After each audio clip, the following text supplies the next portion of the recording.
Hello, ladies and gentlemen. I hope I'm going live about now. My streaming schedule is absolutely crazy. I promised you guys like a stream on Sunday, but here I am back the very next day, which I guess is a good thing. I mean, that's definitely something the YouTube algorithm will appreciate. Yesterday, at the very end of the stream, we actually covered the story of Jony Ive, Jony Ive's startup, Love From, being acquired by OpenAI and what it potentially means. And I thought we might now get like months of discussions out of it and what kind of product they could repackage it. And here we are, like 24 hours later. Minchik was out with a report. We also have a very stupid comment from Sam Altman, who is like known to just put his foot in his mouth when it comes to like making big statements about philosophy and the nature of human minds and everything. And now he's trying to speak for Steve Jobs, which is like so mind boggling. Like, people don't quite understand that the respect for Steve does not come from like being a random Apple CEO guy. It's the iPod, iTunes, it's the iPhone, it's iOS as it is as a concept. It's evolution with a product like the iPad. It's everything from the Apple One to the Macintosh. And it's not that he's responsible for all of it, like single-handedly, but you gotta give a man like his laurels where they are deserved. And the idea that like Steve's premium favorite most connected designer going to an AI company that has like zero products to actually put into people's hands right now, right? I mean, they have software, but like not hardware, which is what Johnny does. And now that we have this report, if it's correct, so I just got really emotional. Hell, I even promised the stream for 7 p.m. but started it at like 6:56 p.m. because I'm a bit like just flabbergasted at how this is all coming together. I also didn't immediately find out for how much the company was bought for by OpenAI. Now I see that it's almost $7 billion, 6.8. I guess they were very shy, 100 million of a nice 6.9. Hey, yeah, so that got me a little riled up. But I was like, you know what? I can make it till Sunday. I'm getting a visitor tomorrow. Well, actually, tonight. And yeah, maybe I can like just deal with everything by then. Still have to clean my apartment a little bit. But then I also saw this. There is a brand new Xiaomi flagship processor. In fact, there is a product for it, the Xiaomi 15s Pro or whatever. We will get to that because I just read up on all of that like less than an hour ago. And I immediately thought, okay, the Sunday stream will be absolute insanity if I just collect all of that news and don't react to it by then. So I will react to all of it, all those two big pieces of news today. Probably an hour to an hour and a half long stream, and then I'm definitely taking a few days off until Sunday. Like I have a long weekend, have a visitor, as I said. So, guys, this is now the official beginning to the stream. To anybody joining, if you're enjoying what you're watching, subscribe to the channel, like the video, share it out with anybody who you think might enjoy it, and comment. You guys know I love interacting with a lively comment section, getting your agreements, your disagreements, just debating you guys a little bit. I will be sharing out my Discord by the time, I mean, I already did on Blue Sky, but like I'll do that here on Twitter. By the time we get to Dub Dub, I just want there to be an official place. Might just be 2-3 people, I don't care, where a community comes together.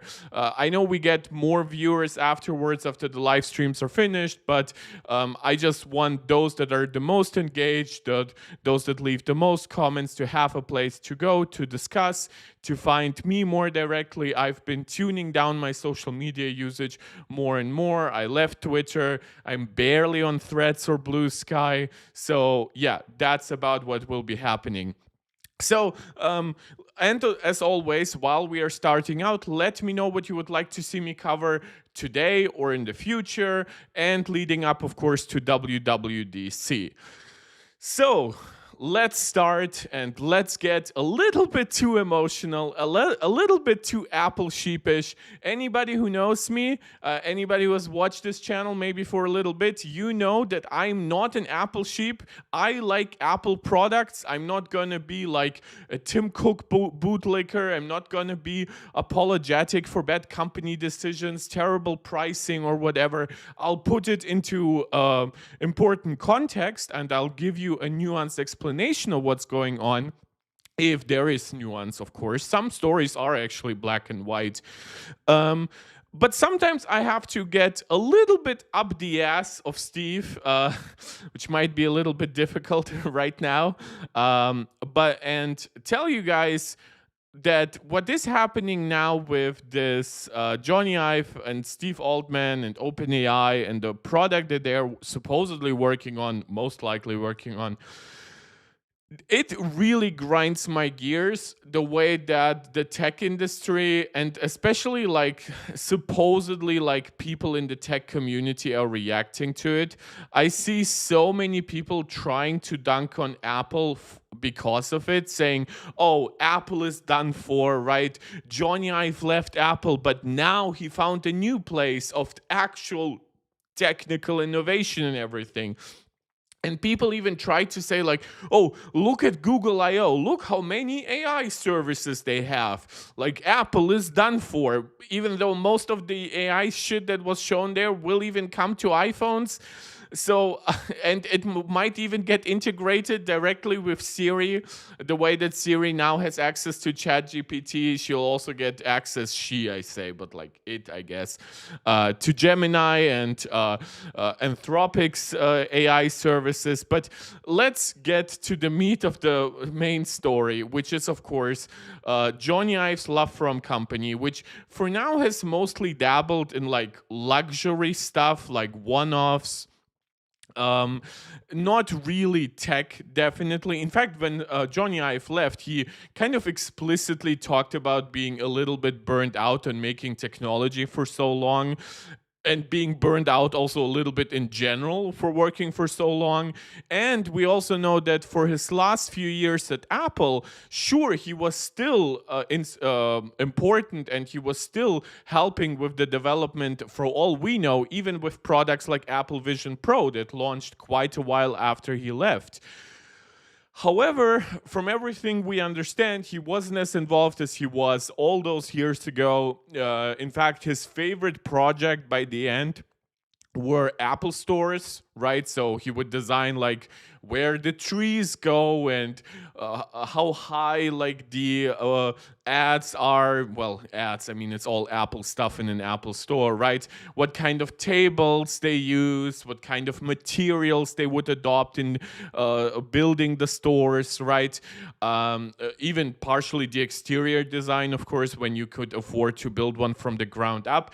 We have Angelica joining the chat saying it's good that I can stream today. There's always something new and a new perspective. Yeah, I mean, this is building on something we've talked about yesterday. And I guess my perspective has only gotten angrier since then, which is not usually the place I like to come from. When you guys actually listen to me, for example, about all the AI stuff, what do I tell you, right? I tell you how annoyed I am about the nature of the presentations, right? From about ChatGPT, Google Gemini, but I never deny when there's a good product to be had, right? I myself use ChatGPT more and more for certain stuff, like summaries, even silly stuff like asking for information about a character from a TV show. Like right now, I'm watching The Originals.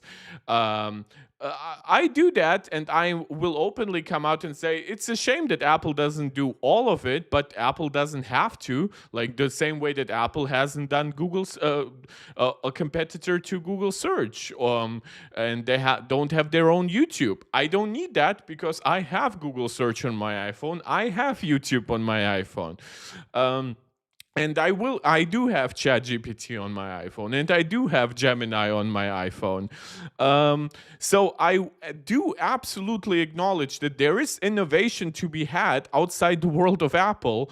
In fact, some crazy innovation even. And when you look at, for example, at the PC space, a lot of the cool stuff that Apple has been doing, everything from AI accelerators, and then much later mesh shading and hardware accelerated ray tracing, I have always said Apple is actually quite late to the game. Not with AI accelerators, there they actually were very innovative.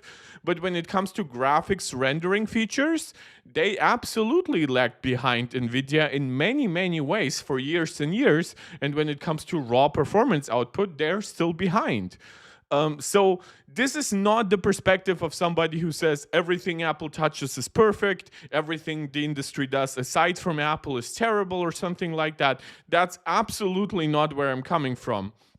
However, this is the perspective of somebody who still treats Apple with some respect for their historical accomplishments. I still think they have incredible hardware across the board. Like, think about the tandem OLED iPad Pro screen. It's been now a year. Has anything come out to actually match it? Like, we are now getting something, I guess, comparable on that tablet laptop hybrid from Huawei, but we don't even know how many of those they will produce. We still have no chip to match the single core performance of the M4, the base M4, not even the 5% more that you get on M4 Pro and M4 Max, right? You still have nothing now, even that we have chips on 3 nanometer, for example, from Intel and Qualcomm. We still have nothing that matches Apple's efficiency. And even Apple's like silly little in-house design modem, the C1, while yes, it might not be as blazing fast as a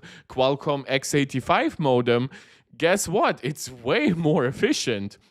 And I am comparing it to the 3 nanometer variant built into the Snapdragon 8 Elite. So let's just go away from any kind of hatred to any kind of company right now, right? Maybe you might not meet me at where I am, right, in terms of my appreciation for Apple, but I'm also not coming at this with like extreme hatred to OpenAI. I have never hated OpenAI.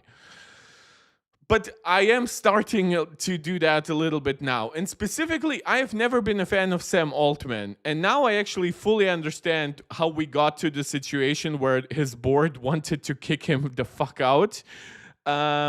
Because he is apparently extremely annoying and he has annoyed me in the past. But now that he is commenting on something that I know a lot about from reading every single piece of biography around Steve and the important people at Apple, including Jony Ive, who doesn't have the most interesting biography, to be honest, to just doing a metric fuck ton of research about Apple itself. This story, and I apologize, this is a really long build-up, is so annoying. First of all, so we have now Jony Ive and 50 people that worked for him at Love From going over kind of to OpenAI, but it's a little bit more of a partnership. It seems like they know that Jony Ive is not gonna become like a run-of-the-mill engineer working or designer for OpenAI, but like he's working with them on products, right? And basically, when they talked, Jony Ive talked about this. We have gotten kind of quotes from Sam Altman through people like Mark Gurman and Shirin Ghaffari. Sorry if I mispronounced that wrong or mispronounced that. But basically, the idea is that Jony has, I don't know how long they've been working with, but apparently he has his hands on something and he's been using it, and he is promising that it will be absolutely revolutionary in the world of technology, right? So he's basically building it up, not in those exact words, and I doubt that he'll be forced to say that, but it's kind of like the next iPhone-like thing, right? The next big thing in the industry. And my laughing comment at this yesterday was like, oh, what are they gonna build? Right? Like that humane AI pin. Those were also ex Apple engineers, right? Jesus, why do I need an AI summary for everything? Google, chill, right? So you know the atrocious reviews it got from Marquez and other tech reviewers, how it basically killed the product. Whether we are looking at $700 or any lower price, and I believe they were acquired by HP, and now this shit is basically like for the landfill. It's for the landfill. I'm sorry. Yeah, so that wasn't a great success, and I was laughing at like, but how else are you gonna really package like a voice assistant, right? In my opinion, the best way is unless well, if you really don't want to go with your phone and your watch, because those are more complicated products to build, one would be earpods, right? Any kinds of earbuds. That has the problem that you don't always have them in the ear. You also have some battery life concerns. You also have concerns, and that is something that I actually outlined yesterday of like where are the cameras, right? If part of AI is like visual intelligence and understanding the world around you, then would you really want to put a camera somewhere in your ear so you actually have to like weirdly aim it at your surroundings, right? No, not a great idea. So glasses is where I said is the best place, but now we get to a similar issue with watches and especially smartphones, where if you want a comprehensive product and not just something that like completely stupidly connects to your phone, that's a pretty complicated product to build. So what do you do from here on out, right? Well, you kind of build like this in between thing, right? Instead of like a watch or glasses or earbuds, you put it somewhere on your chest or something like that. So it's relatively close to your mouth, so it can hear you. It's not too far away from your ears, so that you can hear it. And that it is in a position similar to glasses, where it is facing in the general direction where you're facing, right? So its camera can see roughly what you're seeing and analyze it. The issue, of course, with such a product is while it gives you some more immediate feedback over a smartphone that you might have to pick out from your pocket, it does not have the advantages a smartphone has now. A smartphone has a display that gives you information. That's why we had that weird laser projector built in here. A smartphone will have much better cameras than this shit. A smartphone will have much better speakers and microphones than this shit, unless you want to make this shit as expensive as a smartphone. A smartphone also already is connected to the internet. So with this, you either now have to have a separate data plan, or you keep it permanently connected to your smartphone, eating your smartphone's battery. We've seen how this device, if it has its own connection, it has terrible battery life, or it will suffer from heating issues. So I was like, okay, we kind of tried it, and there have been some other attempts. Like there have been products that are way cheaper, but now you really have to worry about battery life and things like that, and you don't get any kind of feedback except for audio from this device. Like there's no projector in like that $100 clip that you put like somewhere here. So what supposedly is the genius Jony Ive, who I've always said is a genius when working together with a highly talented team and for a company that actually is trying to create real products. We are not talking about ethereal shit, right? Oh, I want tech to be just like a sheet of glass, right? Like, for example, that idea, right, that Jony and Steve shared in many ways, that they just want tech to be like a sheet of glass. Well, guess what? We are very close to that on smartphones. We have almost full screen displays that are glass. And on the back, we have glass. So we have basically just a little bit of metal separating us from this all glass vision. But in the past, it's not like Jony Ive's vision magically gave you this technology. Jony Ive's vision, for example, resulted in, and that was also kind of a little bit more on Steve than Jony. For example, when the original iPhone was prototyped, the front screen was plastic at first, right? And Steve said that feels terrible, feels almost like you are writing like a child with your fingers and on a paper. It's just it just doesn't feel smooth, right? Your finger doesn't glide correctly on it. So he went to Corning. He asked them for a glass chemistry that would be both scratch and break resistant enough to be used. And then you could argue that it was arguably like 8 years later that glass chemistry actually came far enough.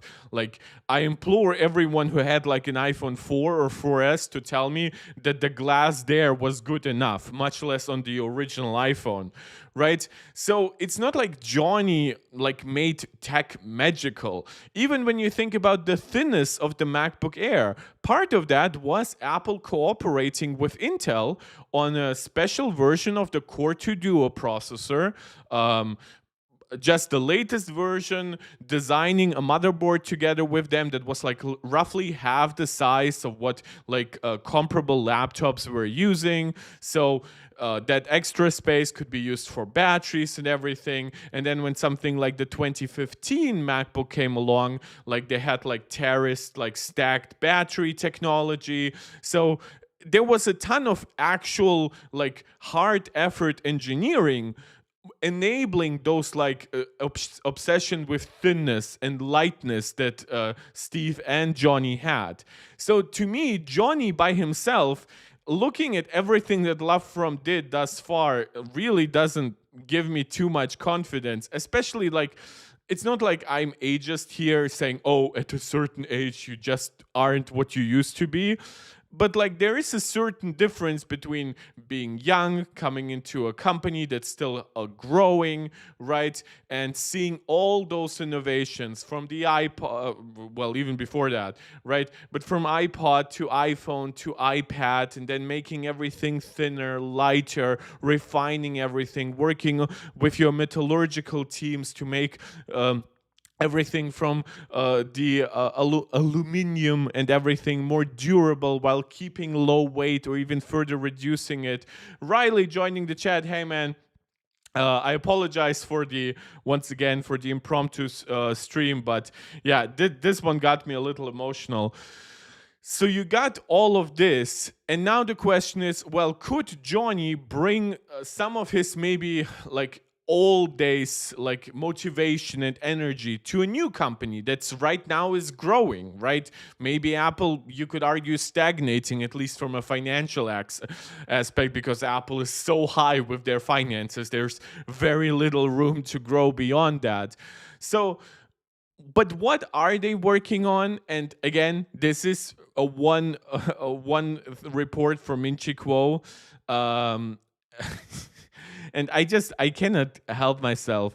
Now, it should be noted that, of course, this kind of product does not have to end up like this, which is, by the way, a great image. I don't know where they took it from or how they made it. They could repackage it in some way. Just because you could put it on a necklace doesn't mean it has to be like a necklace product. It could be something you connect to like your shirt or something like that. And I mean, in theory, it could even be something, I guess, like a watch. Like you could package it with a band around your arm or something like that. But basically, the main idea is actually the form factor itself, right? How it connects to your body might be up to discussion still. This is a product, and now I am actually reading the report, lightly scheduled for 2027. Whether they actually stick with that, I couldn't tell you. So according to Quo, mass production of the device is slated to begin in 2027. Now, this is already when we are talking always about when does mass production begin. Does it actually begin early 2027, mid 2027, late 2027? What's the inventory build-up they want to have before they actually launch the product? So will it actually be something that still launches in 2027? It's also supposedly not being manufactured in China. Um, uh, Probably because they also, well, we don't know yet about tariffs.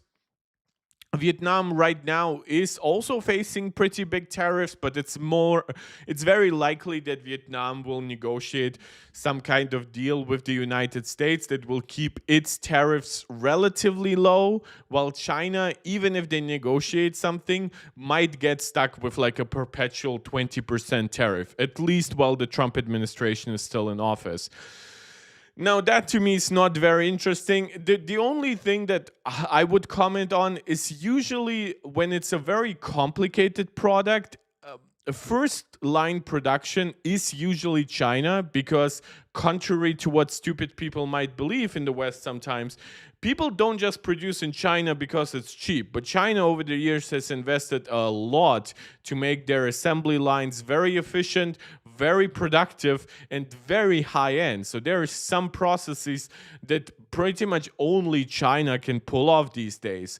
Granted, I don't expect this product to need something like that, and them targeting Vietnam already kind of suggests that to me too.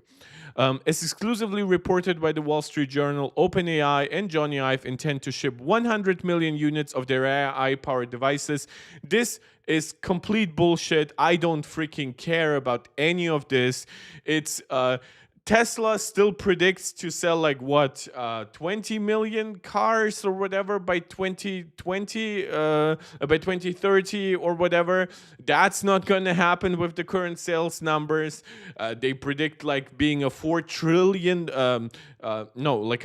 trillion company. Like they said they would combine like Apple's market share and Microsoft's market share and all those companies.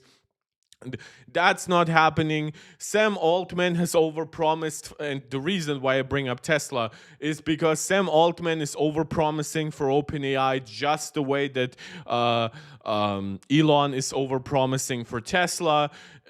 Like there have been so many stupid promises about the amount of money that ChatGPT can eventually generate, which is also like this is like planning basically. Imagine if Apple launched the iPhone right in 2007 and said, "Oh, we're going to perpetually have like 80% market share, right? And we're going to have like 70% profit margins. Oh, and we'll have so much pricing power that we're gonna have price it at minimum at $1,000, right? Like an iPhone 16e would be like $1,000 because nobody else will be able to match us.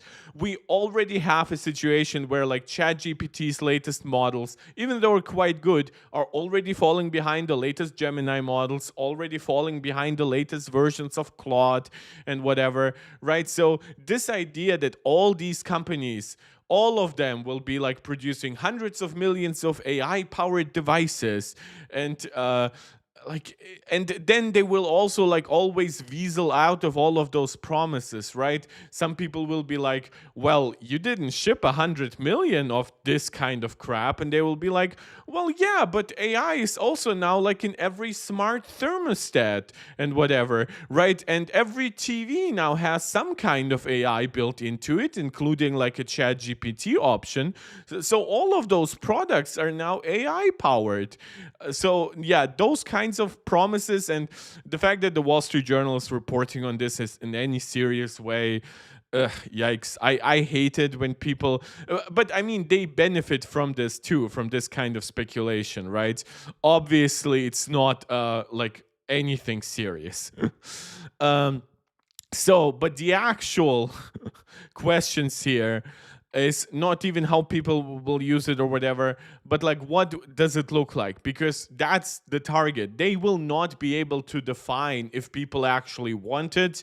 A part of that will depend on how good AI is in general. And like I mean, in the worst case, you can kind of connect a smartphone to yourself. People used to, you do remember that? People used to run around with their smartphones like strapped to like one of their arms and actually connected wired headphones to their ears while running.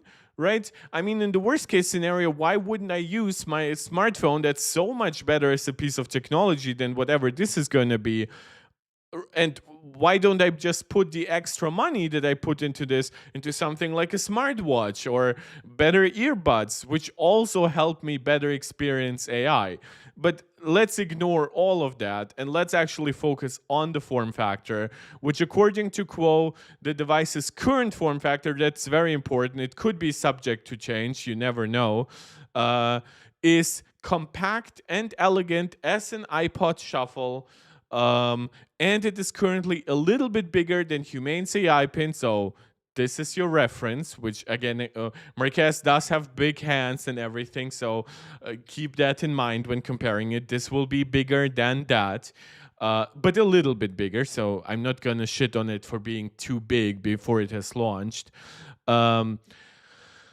He also said the device is meant to be worn around the neck, which is a form factor that companies like Limitless have been experiencing with. Don't care about the sound, but the way they want to implement this product. Oh, okay. They actually wanted it as a necklace. I forgot that. I thought that this was designed to like clip around because like these two parts connect with a magnet. I thought that it was gonna be like partially like in your shirt and then outside.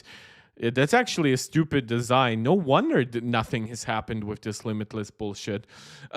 Yeah, according to Quo, the device will have cameras and microphones. Obviously, it needs to have that for everything from regular AI to visual intelligence.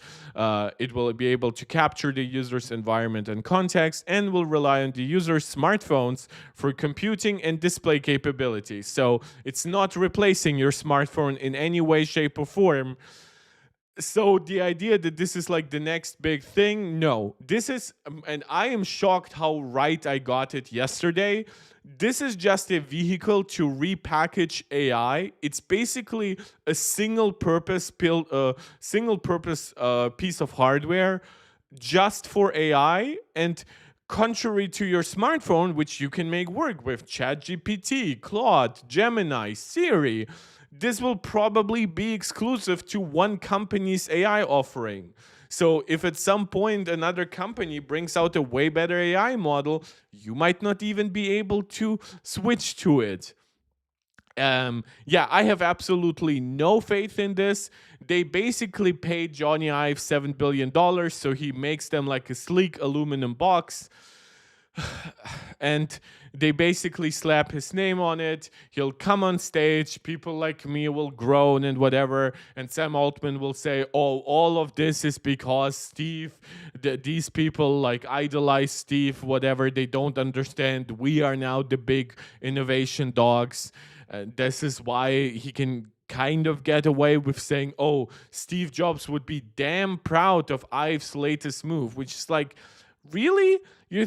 You really think that Steve would be proud of this? Like, I'm not saying Steve would necessarily hate this, but like Steve was notorious for shitting on like competitive products that try to like repackage Apple's design language. This is like I remember, and I talked about it on this channel, where people were like, there was like this fully metal body aluminum camera, and people were like, oh, this is like Apple. And I'm like, no, it's not. Yes, sometimes Apple will use too much metal just to make things more premium. We talked about this with AirPods Max, for example. Sometimes Apple will use a very sleek looking material like glass on a product that doesn't need it, like the old Siri remotes, and that will fuck it up too. But Apple in general has been notorious actually to move with the times. Like sometimes they build plastic products, like still AirPods and AirPods Pro, because low weight and everything is a big part of it.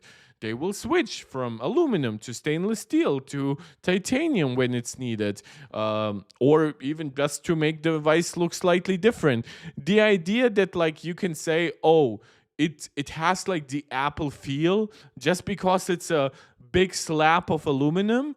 That's just not how it works. This is always the most simplistic, the most banal, and the most asinine interpretation of what it means to have the Apple feel. And I always get angry when people like MKBHD, who should know better for how long they've been covering all this, try to say, oh, this is basically imagining how Apple would do it. Apple also changes over time. So yeah, whatever. I got my 2 cents out of it. It's been now 35 minutes of ranting on this. Hope you enjoyed it. If you feel similar to that, we are going to switch to another topic, one that does get me similarly excited, but actually in a more positive way, because as you guys know, I am a big appreciator of having hard competition on the market. I don't like products that are simply completely repackaged. I don't think that's honestly genuine competition. It's kind of like, I think the PC market is a good example of that, where people think, oh, look, I have so many competitors building like PC parts. And then like 85% of the GPU market is NVIDIA. And the reason why you kind of feel like you have a lot of choice is because you have ASUS, MSI, Gigabyte, just repackaging the same GPU, but with slightly different RGB puke on top of it, right? So similar, I feel similar to smartphones. If every smartphone has like the exact same components, I honestly don't feel like that's great competition. One thing that I dislike about the current generation of consoles is just how similar in terms of hardware the base PS5 and the Xbox Series X were. When you look historically at something like how different the PS3 was from every other console on the market, granted that made it super expensive to produce, those were the days. And similar to this, even though I will have some criticism for this being a somewhat repackaged processor, but this is better than just having all products coming out with the Snapdragon 8 Elite and occasionally getting like a few MediaTek chips here and there, but it's mostly just companies that are very close to MediaTek. And then sometimes Samsung gives you a new Exynos chip, but it's never good enough to actually get people excited for it. The problem with this chip is decidedly competing with the 8 Elite. So it's not like a next-gen chip designed to compete with 8 Elite 2, which supposedly coming out around September. But obviously, we are still in May, so I will evaluate it from that perspective. And without further ado, let's get started. And thank you to Geekerwan for putting out this content. Okay, so that's the product that it's actually shipping in, the Xiaomi 15S Pro. And the chip is the Xring O1. I'll have to get used to it. It's not the greatest name. It's also, some people write it Xring with all like letters capitalized. Some write only the X capitalized and then the ring small, or sometimes just the R. So I guess the industry hasn't yet decided on it.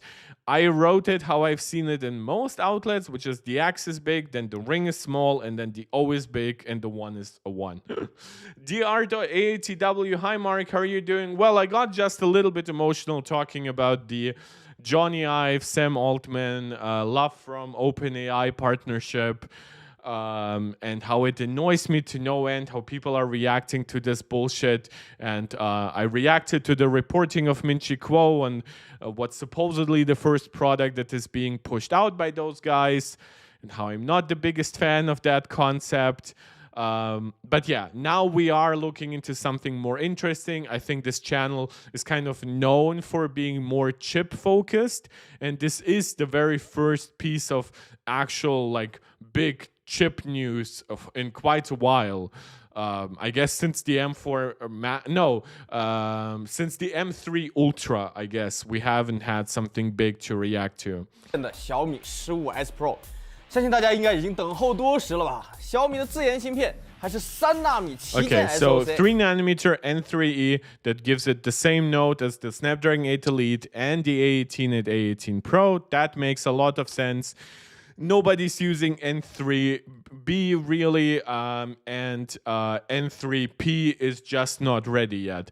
Also, like anybody who suggested that there is any kind of chance for 2nm products still coming out outside of Apple, yeah, it's hilarious to me just seeing like, oh, some people are only now adopting N3. Again, Apple first adopted N3 on the M4 chip that they launched on the iPad Pro that came out exactly a year ago. But the actual product, the battery size, from the capacity, I'm thinking this is a silicon carbon battery. So it's a 6.7-inch 1440p screen, 350 megapixel cameras. Don't like the design of the 15S. It looks a lot like that prototype that they built for the attachable camera thingy. But again, we are here to talk about the chip. 这你能不关心吗？大家肯定很想知道啊。首先，它到底是不是自研啊？其次，具体是什么规格、什么性能定位、真实的能效怎么样？和高通、发哥等对手相比啊，到底能不能比得了？包括搭载它的小米15S Pro 到底能不能买？那我们今天啊就会拿放大镜好好看清楚这第一代的玄界真面目到底是什么。By the way, Oh yeah, sorry. YouTube zoomed in on my video randomly when watching on my iPad, and it made it look like you guys couldn't see the subtitles, which obviously would be terrible. 什么样的？甚至我们会把芯片磨开啊，把它从内到外扒个底朝天。ATW, you hate Xiaomi, and I actually agree. However, when I do like to evaluate individual products, including individual things like the chip, separately from the company. I agree that I dislike Xiaomi. Well, like let's ignore the political aspect of the connection to the Chinese Communist Party and whatever, but the way that they copy iOS, right? It's just so egregious. And like they basically have to spend close to zero money on software design and everything because they're just copying iOS. It's terrible in my opinion. And kind of when I look at these companies, I always wonder, look, I know that Chinese companies could design their own OS, like Huawei is kind of doing that. But like I always feel weird that Google, because don't forget, Android is free, is giving the basis for like a successive platform to these companies that clearly have zero respect for like intellectual property rights and whatever. However, we do have to evaluate it somewhat separately. So yeah, but I do understand what you mean. And also when it comes to this chip, I'll actually like I already know what like its base composition is, which is also kind of a little bit my complaint about the Snapdragon 8 Elite. No, not the 8 Elite, but the Dimensity 9400, which you'll see is extremely similar in several ways. So, but we'll get to all of it. I mean, we're just 40 seconds in a 21-minute video. 今天的节目绝对精彩，先要个点赞不过分吧？来 Sure, I'll give it a thumbs up later 深 on. 入挖掘啊！这台小米15S Pro 在闪光灯旁边加了一个 Xring， 也就是玄界的 logo。Okay, so I already hate that. This clearly shows me that they don't treat this as like a real product and basically just like a marketing ploy for this chip before they can put it into more products. I'm also not, and this is a little bit on a different note.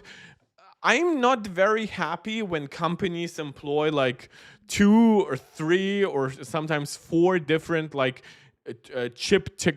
core chip technologies.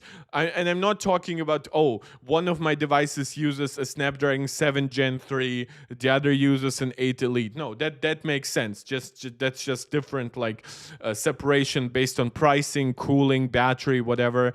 But when you start to have to optimize, and Apple has faced this issue, and they are slowly phasing away from it, with like having Intel Max and Apple Silicon Max simultaneously.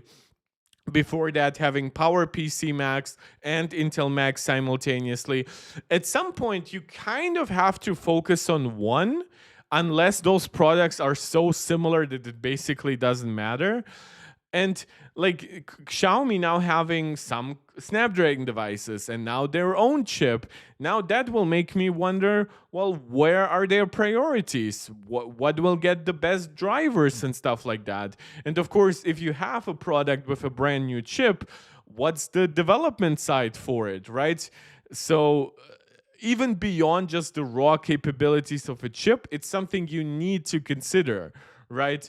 This is why, and I just mentioned it before, like the NVIDIA dominance in the PC space, well, now they actually have worse drivers than AMD, but historically, AMD actually screwed up a lot of good launches with high quality, high value products that just launched with broken drivers. And even when they fixed drivers, developers were looking at AMD's market share and they were still primarily optimizing their games for NVIDIA hardware. So my question is, will actually anybody bother to optimize for the Xring O1? Is Xiaomi hiring kindergarten children for their design? Well, for some parts of the OS, I feel like they just throw color on top of things that are like one-to-one copied from iOS. So they just throw some garish colors at it to make it look a little different. When it comes to the hardware, I don't think it's bad. I'm not a huge fan of their hardware designs. I do prefer Vivo in that regard and Oppo over Xiaomi largely. When it comes to the Ultra products, I actually might have to look at them again. Yeah, but let's continue because we are not 此外呢， going 它 to 的 get 外 far 观上就 here. 和小米15 Pro 没有任何区别了，看起来普普通通、平平无奇啊。但你们都知道，底下的东西才是重点，所以我们直接开拆。那这个就是我们测试完小米15S Pro 以后拆出来的主板了。把它的屏蔽罩拿下来之后呢，这个就是玄界 O1 的整。SK Hynix doesn't. I cannot tell what kind of, because this chip supposedly supports LPDDR5T memory, which would be faster than like 5X, but 5X was supposed to max out at 8533. Then 5T was introduced as like an optional Micron standard that was like 9600 or something like that. I believe it's exactly like 50% faster than 6400. But then we have 10700 memory that is still classified as LPDDR5X. So whether something supports 5X or 5T, it's really not that meaningful. Seemingly, at least, this is not an LPDDR6 design chip. 整个封装了。它的上层是海力士的 Okay, so this is LPDDR5X 9600. So that was kind of initially pitched as like a 5T-like standard. LPDDR5 叉9600内存颗粒 Which isn't quite the fastest. Again, there is 10700, but you also have to argue, are the memory controllers actually optimized for it? Like we've seen like Qualcomm chips variants that run the 8533 memory and some run 10700, and 10700 do perform better in some GPU tasks, but like I believe the initial OnePlus devices that came out with the 8 Elite run 8533 memory, and they're like 2-3 percentage points behind. It's not really a big deal. 那么我们去掉 POP 封装的内存之后呢，你就能看到这个玄界 O1 芯片的本体了。上面的丝印清清楚楚地写明了 Xring O1 的字样和24年第52周的封装时间。这个也是一颗使用台电 N3E 工艺制造的芯片。我们再往下拆啊，就要请出老朋友万扯淡和 Kernel 了。那么在磨出 die shot 之前，我们首先来仔细检查一下金属层。Oh, cool! They really went into detail with this, similar to what they did with the Nintendo Switch 2 chip. That's nice. 你可以很清楚的看到玄界留下的这个 mark， 也就是这个小米的 logo 啊。这个呢，大概是这个小米200万 logo 面积最小的一次了吧。好，那么我们接着往下磨啊，来看看它的这个 die shot。这就是玄界 O1 内部的真人了。I mean, we now have better die shots of this chip than we have of the M4 Max chip. I still have no idea why we haven't gotten proper die shots of that. 这是一颗109平方毫米的核心。Okay, so it's not a very big chip. It's definitely more in the line of the A18 Pro rather than the Snapdragon 8 Elite.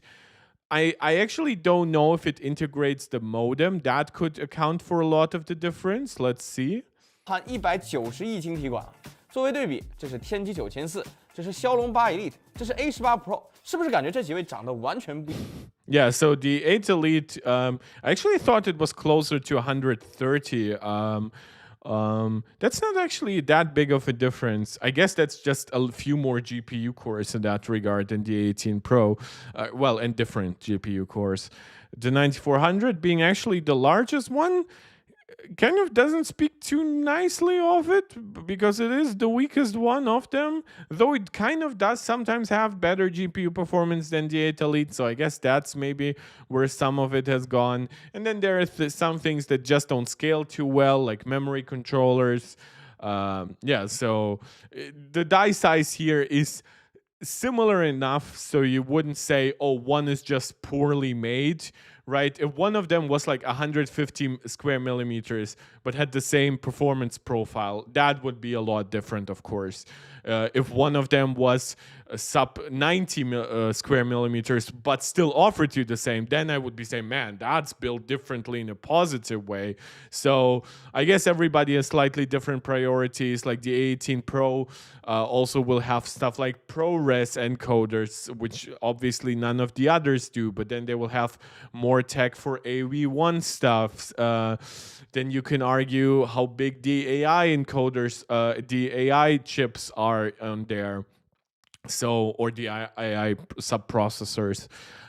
Yeah, it's the size itself doesn't say tell us much here, except for I would argue that this shows that it's not the most ambitious one. If they really try to make this absolutely high end, and part of it also just comes down how many cores it has, it definitely would probably be more in the realm of the 8 Elite. 不一样，那就对了啊，这个确实是自己设计的芯片，并不是哪家的换皮啊。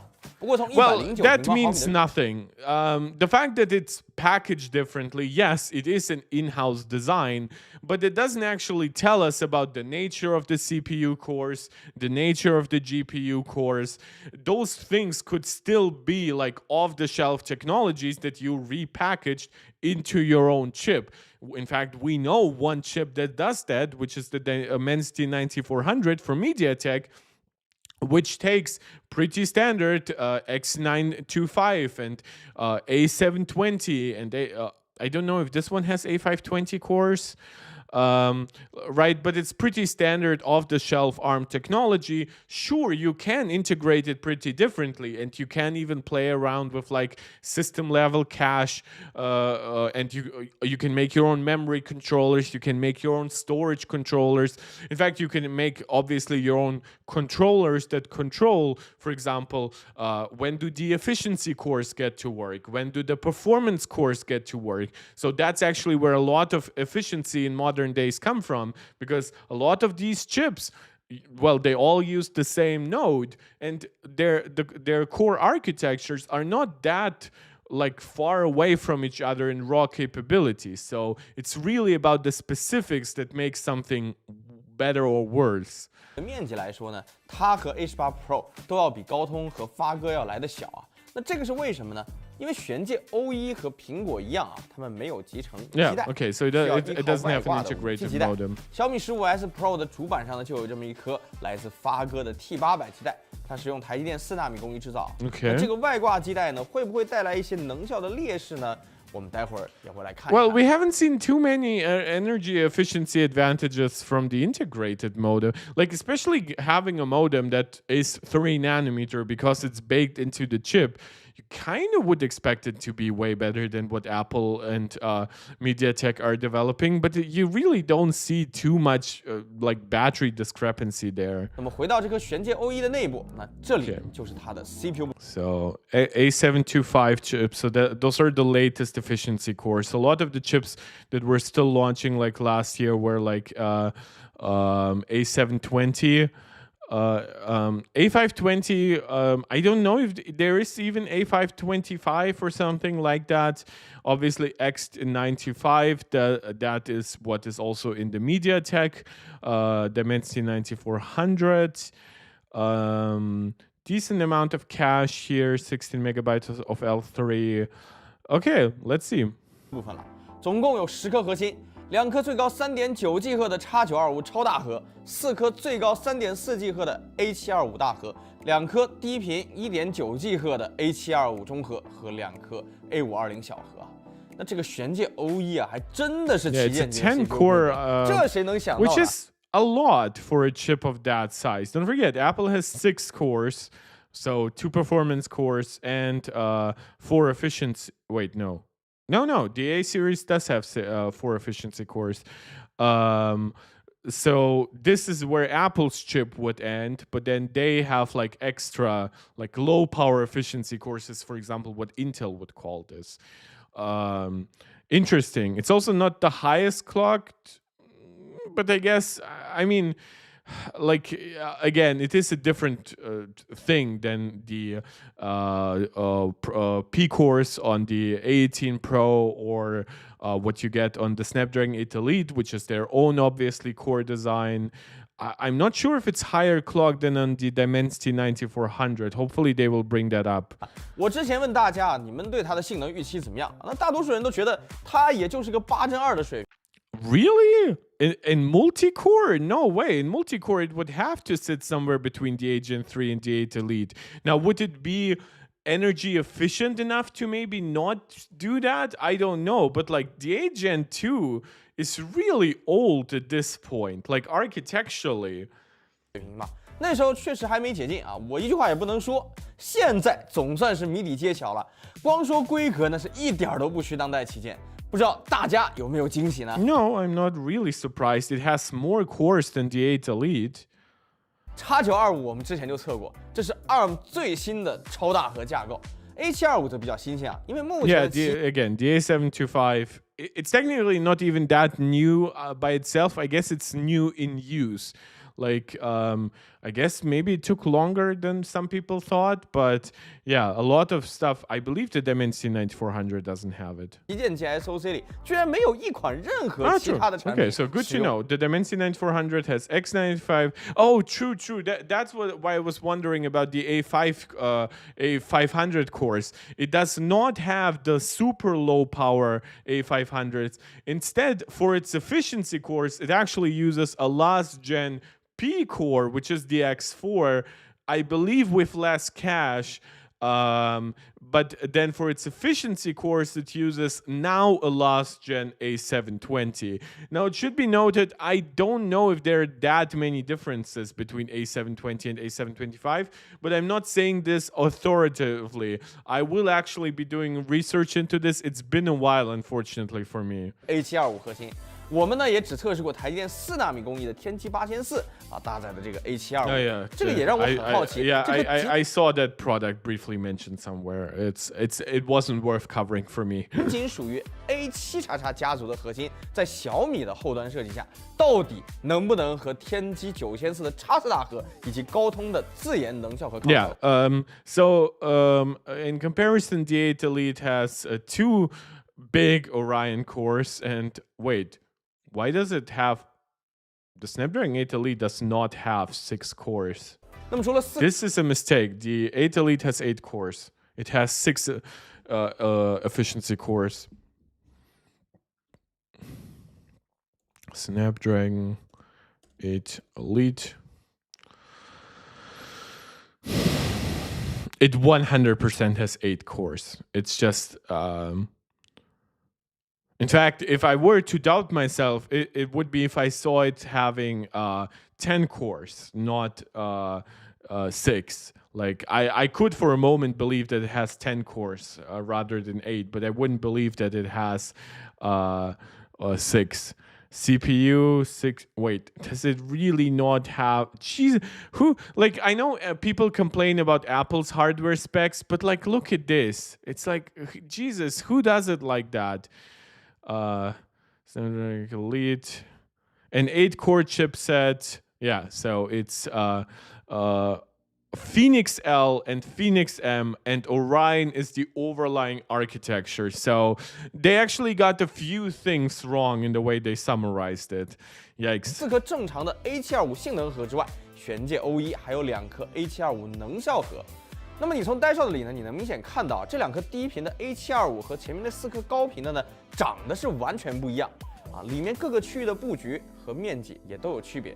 而且更有意思的是，这个中核的实际面积其实反而比大核要。Okay, the X95, obviously the largest core here. Then we have a slightly different variants of the A725, but why are you calling the L the one that's smaller? 165 is smaller than 18.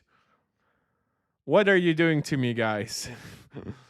And yeah, the A520 is just positively tiny. That's like beyond E-course at this point. It's really, it's partially useless at this point.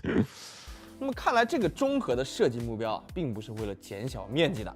那么有些刚关注芯片的同学啊，可能会觉得，都是用的 ARM 公版核啊，都叫 A725，这还能有啥不一样吗？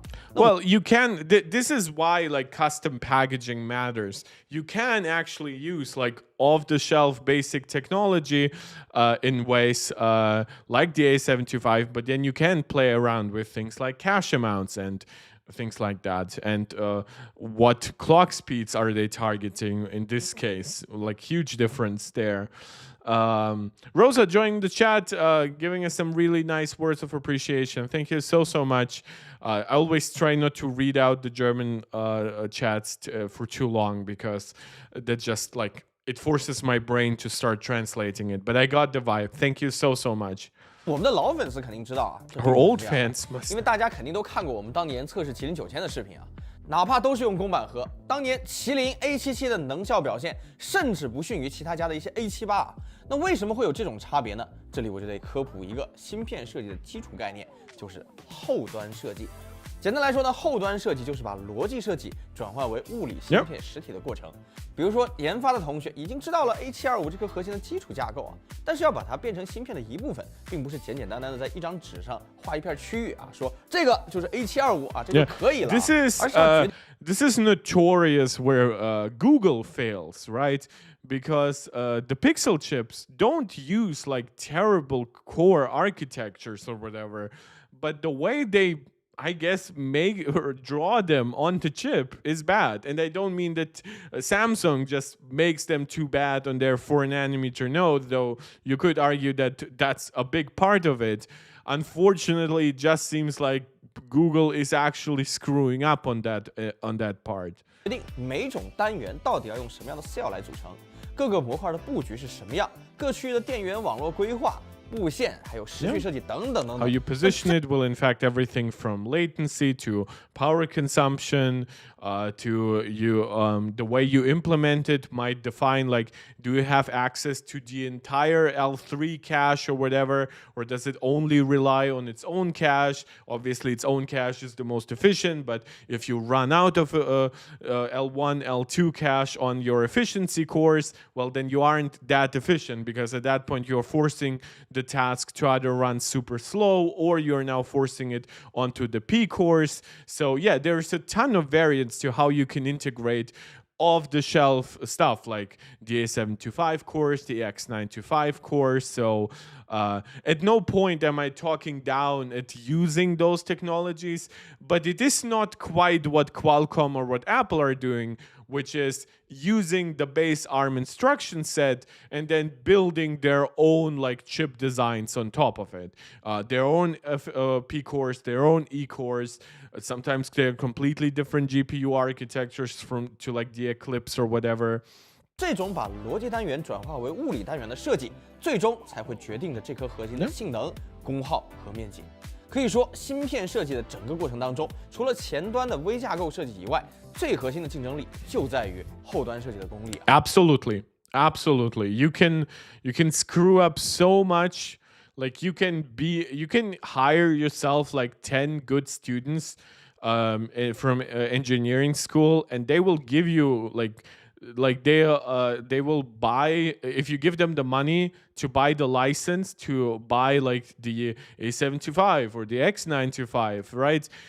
They might even be able to, with the most basic version, create then a backend design. But will it be competitive with what MediaTek can do with that, or what Qualcomm can if they use something like this, or what, of course, now Xiaomi is doing? Doubtfully.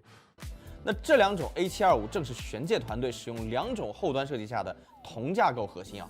待会儿我们也会来实测一下它们的能效曲线，看看两者的能效分别能跑什么水平。Okay, nice. 至于这两颗 A520啊，那它们主要应该是为了确保作为第一颗 SoC 的这个玄界 OE 呢，在超低功耗的场景下能效不翻车。Yeah, it's basically, I guess it's more for standby, because standby is one of those things. It's notoriously difficult to get right.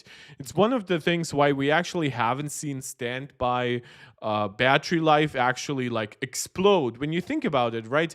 Our core chips right now are 2, 3, 4 times more efficient than something from a decade ago. And yeah, our standby times have gotten a lot better, but not by as much, right? We have larger batteries in smartphones, way larger batteries, and those way more efficient chips. But there are just some processes that you cannot get way lower. It becomes like just this like endless fight in the end, and sometimes you literally have to make a chip that's like 1/5 the size of this, because just utilizing all that die area will consume more power, even if you clock it extremely low. Like you could clock this at 300 megahertz, and just utilizing all those transistors might give you worse power consumption than utilizing like 2 A520 cores. It's really crazy in that regard. 不过ARM的小核嘛，反正懂的都懂啊。在这几颗 CPU 核心中间夹着的呢是16兆的 L3 缓存，由所有的 CPU 核心共享。Okay. 而玄界 OE 的每个 CPU 核心内 I wonder if it's accessible by the A520s. Sometimes it's just not worth giving that L3 cache to the efficiency cores, but I wonder how much cache you can even fit on 2 A520s. Like what kind of, like this really would just keep your device powered on and connected to Wi-Fi and shit like that? 给满了 L2 缓存，每个 X925里面呢有2兆的 L2，A725 呢都有1兆的 L2。A520两颗核心呢共享 512K is not a lot of L2. 那这个基本上也是我在移动端 SoC 里看到过最高的 CPU 缓存。Wait, is it? Like Apple has 24 megabytes of L3. What? What do you mean it's the highest? 在 CPU 区域的另一边是。What are these weird L3 cache A18 Pro?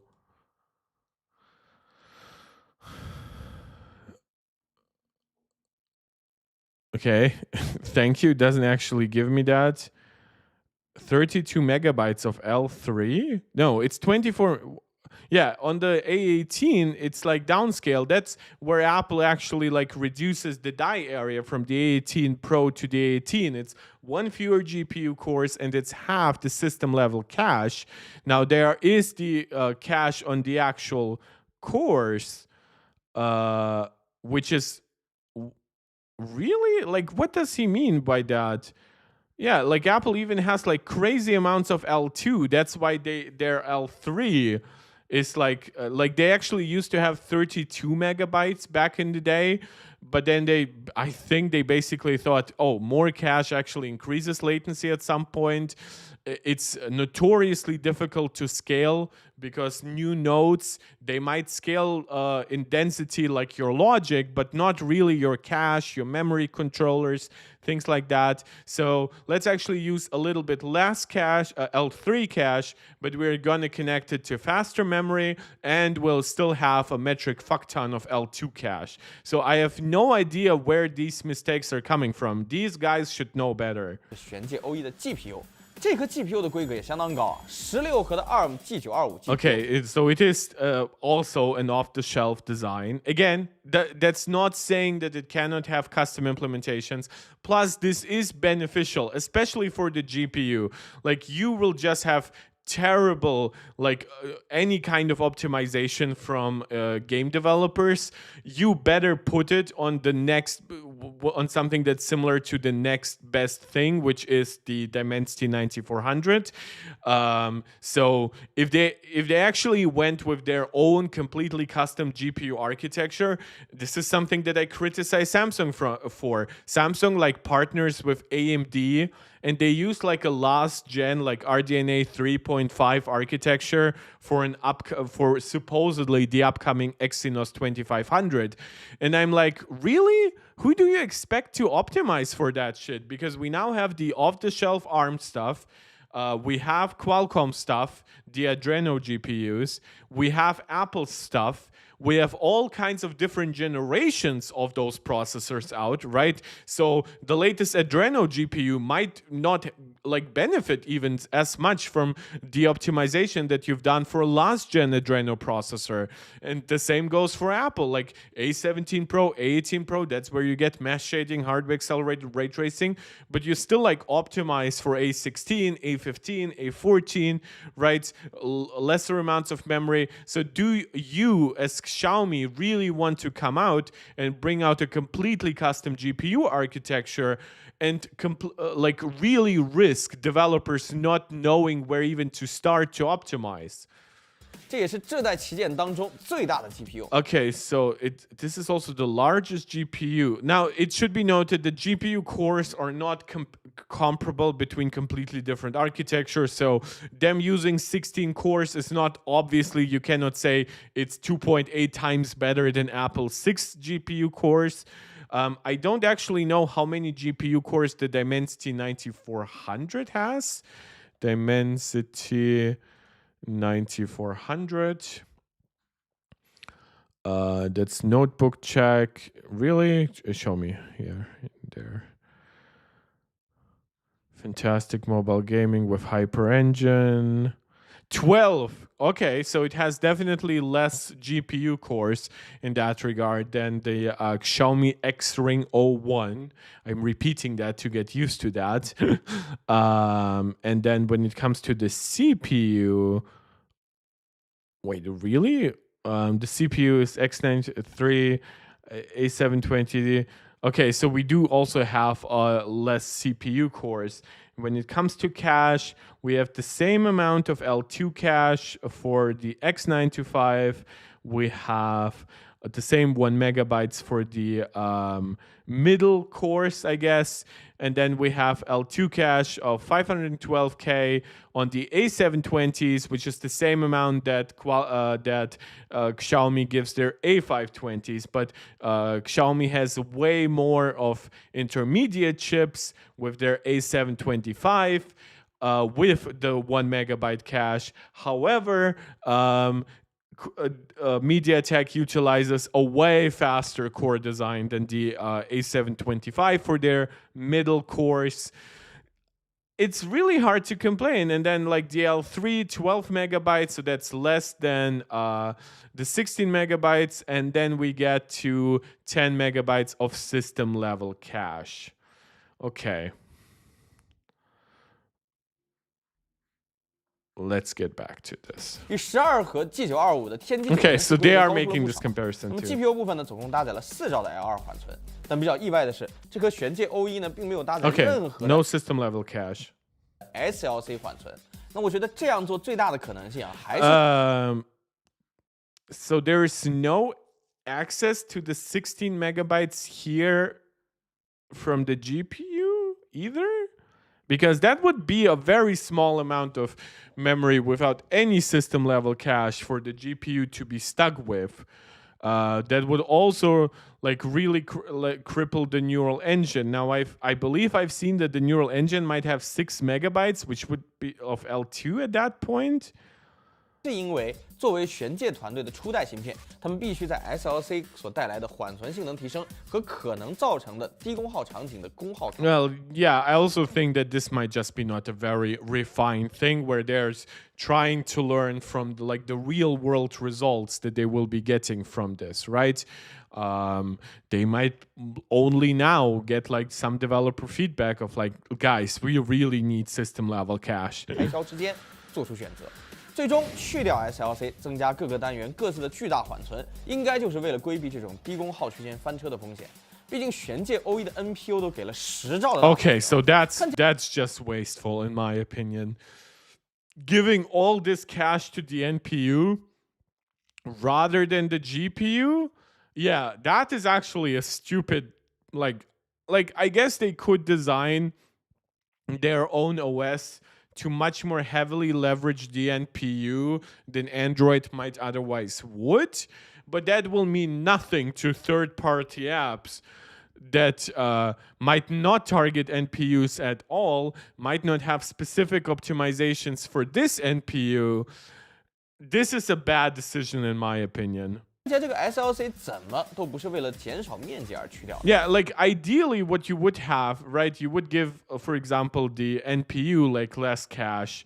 Let's say you cut this down to 4 megabytes, you save 6, and let's say you go from 16 down to 12. And so you get 4 plus 6, so you could get like 10 megabytes of system level cache that could then go to each of the components, which would be more in line with what every other like big mobile chip maker does. 那说到 NPU 呢，这次 O1 搭载的这颗 NPU 是小米玄界 Okay, so that seems to be in-house. That might be why they gave it a lot of cash, because if this is the most in-house design where like the very architecture is from them, they might have thought, oh my god, this is the one thing where people will say this is actually from Xiaomi. Let us actually go insane with the amount of cash we give it. 不核心的 NPU 面积巨大，算上10兆的独立缓存，它的面积 And yeah, by the way, this is something I really want to talk about, and we'll probably have more opportunities to talk about this. But think about like gaming, right? And sure, the NPU can benefit gaming. For example, it can use graphical upscaling for technologies like DLSS, XeSS, FSR, PSSR. I'm doing this because I'm pointing towards my PS5 Pro, Apple Metal FX upscaling and things like that. But at what point do you have to say, oh, the AI engine helps a little, right? But at what point would it not be better to give the GPU more of that area, right? I'm not saying get rid of the NPU, but my God, that's a lot of area. That's almost the same size as the GPU. 甚至已经超过了 GPU 的一半啊！此外，玄界 O1 还搭载了小米自研的 ISP 单元，而这其实已经是小米的第4代 ISP 了。在2021年到2024年3年时间里面，他们其实已经迭代了3代。其实呢，他们一直都在部分的 Mix 和 Ultra 机型的主板上，只是呢，官方确实没怎么提啊，大多数人也没有特别去关注。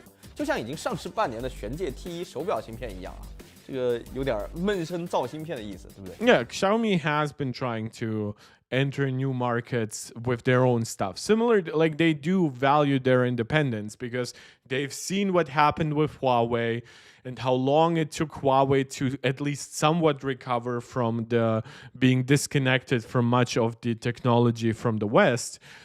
They are trying to become more independent in that way, even if at some point they're cut off from like even the ARM stuff, except for maybe the very basic instruction set. Let's say they might not be able to buy the X1025 cores or whatever, or let's say it happens in 5 years, the X1525 or something like that. They will have created enough internal expertise to at least somewhat mimic it without falling flat on their face. 那么分析完呆少的之后啊，我们就非常确定一件事，那就是这颗玄界 O1 毫无疑问是。Okay, this is very enthusiastic, and I do understand it, but it does feel like a little bit of like a home advantage. Like I don't think that it warrants that much praise for being in-house developed. 小米自研的旗舰 SoC， 它的 layout 设计，各个核心的 IP 后端都有自己的设计思路，包括玄界团队还在台积电 N3E 工艺标准的 cells 之外，额外设计了相当多的定制 cell， 用来实现 X925能跑更高频率以及 A725能跑更高能效的目标。看起来今天的测试会非常有趣啊！我们现在就来看看这颗玄界 O1 到底在性能、能效上的表现如何，是不是真的能够正面硬刚如今的各大旗舰。那么我们先来看看 CPU 多核性能和能效。那么在 Geekbench 6当中，我们最终跑出了。Okay, so O1. It should be noted that these are absolute best case scenarios for the multi-core. The single cores are actually like representative, but the multi-core, it's very hard to get 8 elites actually over like 9500, 9600. It's really hard to get the A18 Pro over 9000. So this is because they cool those devices. This is why they also push them outside the range of actual energy efficiency. This is why I don't care too much about their multi-core statements on energy efficiency. You see the single core performance here is still king on the A18 Pro. And then we just see the like wait. What are they talking about? The 18 Pro has 6 efficiency cores. Am I wrong? 18 Pro E-cores. No, it's 4 efficiency cores. This is now the second time they got a very basic statement wrong here. Yeah. It's 4 E-cores at 2.2 gigahertz, and it's 2 P cores at 4 gigahertz. What's up with them? Come on, guys. Like 2 times P plus 6 times E. Yeah, it's not like they didn't like write wrong 6 equals 2P plus 4E. This is actually wrong. So the Dimensity 9400, this is 8 cores, this is correct. X95, 3X4, 48720. The 8 Elite, here they actually get it right. It's 2 large and 6 medium cores. So those medium cores kind of are their efficiency cores. Kind of. It's not really a completely separate architecture. And the Snapdragon 8 Gen 3, X4, 3A720. By the way, yeah, the A720 has been around for quite a while. And you can see that other companies have used like different variants of even like the A700 cores simultaneously. So that's somewhat similar to this, where you have differently clocked and differently integrated A725 cores. And yeah, unfortunately, these core designs, while we have moved away from the A720 to A725, for the extra low power stuff, the A520s, they are pretty old at this point. And we used to be at the point where Qualcomm had to rely on off-the-shelf components from ARM. Now they're on their own stuff, similar to Apple. With the rest, this is now we're looking at MediaTek and Xiaomi utilizing kind of off-the-shelf designs. 单核3125分，多核9600。Okay, I assume they're just mentioning the numbers. 单核3125分，多核9600。But yeah, when you're looking at the numbers, you see that in single core performance, it is slightly faster than the 9400 from MediaTek. Again, to me, what matters more here is the single core, and not because it makes the A18 win, but because these are, like, I'm not saying this is a real world result for the A18 Pro either. Most A18 Pros perform roughly around 8600, 8800 points. Most 8 Elites perform around 94, 9500. It would be higher than the 18 Pro. It just would be different numbers. But the single core results are actually reflective of what you get on any kind of device, on any kind of like thermal situation. 峰值成绩。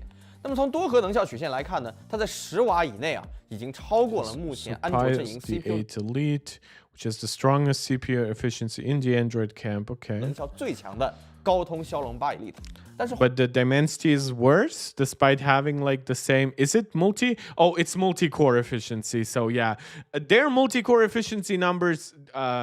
Again, they do connect to like the extreme cooling nature. Like your A18 Pro will not have to reach 11 watts to give you like 86, 8800 points in Geekbench. It might be pushed there with like this extreme cooling because it thinks, oh, it's A-okay, let me move out completely out of my efficiency range for a moment. These are not, like, I hate their multi-core efficiency charts. I've said it time and time again. I think single core makes sense to test that way. especially since their actual single-core maximum performance levels are reflective of the real world, not their multi-core. 红魔上的这颗 Okay, now I need subtitles again. 8 Elite 呢，在11瓦以上的超高功耗区间是可以反超玄界 O1 的。那么整体上来说啊，玄界 O1、A18 Pro 以及8 Elite 的多核能效表现差距不大。 三者呢都比天。 By the way, if that was actually true, you guys know that with a 4600 milliampere hour battery, somewhere close to 4700, the iPhone 16 Pro Max would not be giving you similar or higher battery life than devices powered by the 8 Elite, the Dimensity 9400. So this is why I ignored those results. 9004强出不少，这玄界 O1 的表现。 By the way, part of that is because their own testing shows that Apple's single-core P-core results are an efficiency leak of their own, and that their efficiency core results are in a leak of their own. But then they have just 2 fewer cores. So in multi-core, realistically, you would just have a much better efficiency, but it would end faster, right? It would end probably somewhere here. No, that's wattage. Well, yeah, actually, wattage would end somewhere here probably, but then the Geekbench result would be here. So it would basically be close to that chart, but it just wouldn't align with those because you can see where here it's actually much more energy efficient than the others. 确实可以啊，第一代就给干到了这个水平，把发哥都秒了，确实有点东西啊。 但是，一样使用ARM 公版，玄界 O1为什么能够做到比9400更好的能效呢？这个我们就得拿出行业标准测试工具 Spec 2. Yeah, these results are why I find it a little bit funny because look at the performance level of the A18 Pro here. It just doesn't make sense. 一期具体来聊聊从大到小每种核心的表现了。 我们先从 X925 超大核开始。 What device are they using for the 8 Elite that has LPDDR5X 9600? Because I know some have 10700 and I know some have 8533, but which one has 9600? Did they say that? O1 这颗 X925 核心在整数测试里全段都略微领先于8亿和9400的超大核。 浮点测试里面呢，低频和2位对手接近，高频领先。别忘了啊，玄界 O1 和天玑9400。And you can also see, by the way, that the 18 Pro is not just faster here, but it actually uses less power. 用的是相同的 N3。So it's really just because you push it to perform like an 8-core chip, even though it's a 6-core chip, but it really in real world it never wants to perform like the 8-core chips because those 8-core chips consume an outrageous amount of power that the iPhone wouldn't even be able to cool. But again, I am getting distracted by their clearly contradictory results for Apple because I do know most about that.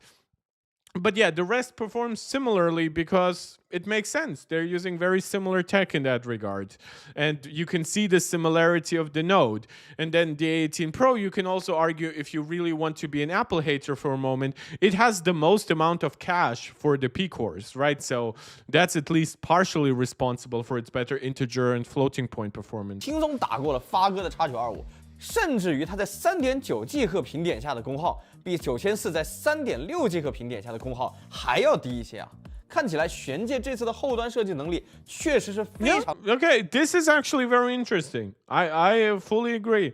3.9 gigahertz results having lower power consumption than 3.6 gigahertz. This is always why single core performance is much more interesting to compare. And then when you also think about it, it also of its 10 cores, right? A lot of them are A725 cores. Well, this is an 8 core with a lot of A720s and X4. So yeah, it would make sense that it just would be less efficient because the cores it uses are less efficient. It doesn't even have like A500 series cores. 当了得啊！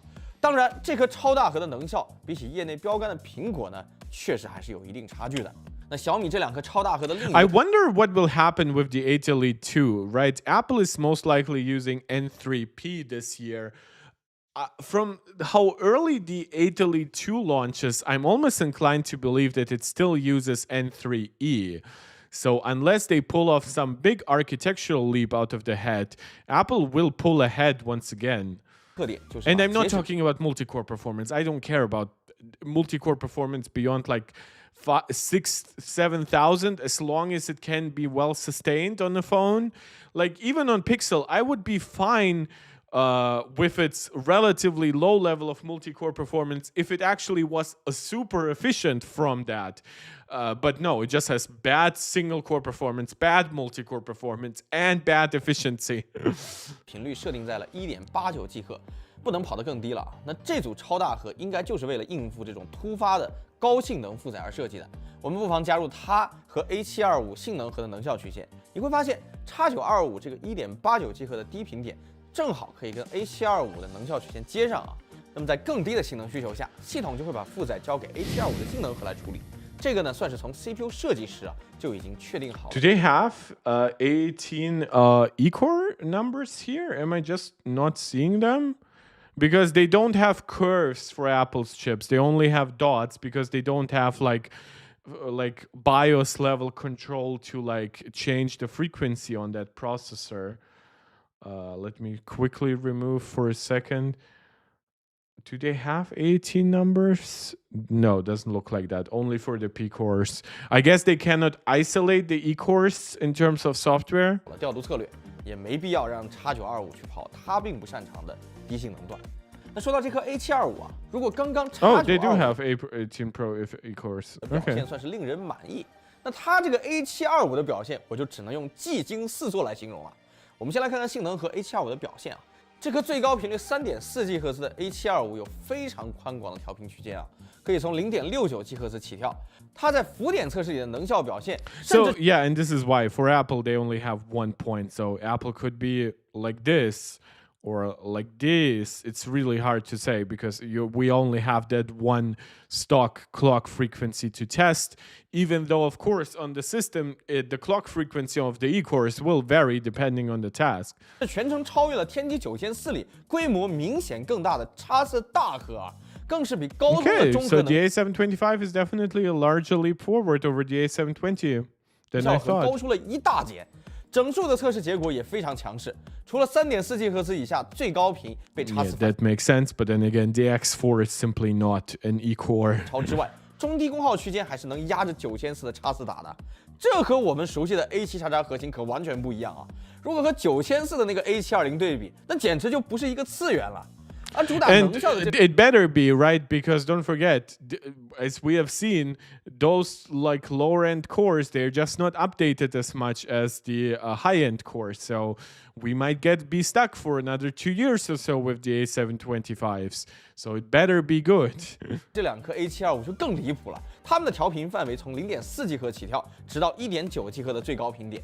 这个区间内，它的能效在我们目前 Wait, 1.9 gigahertz? Oh, that's floating.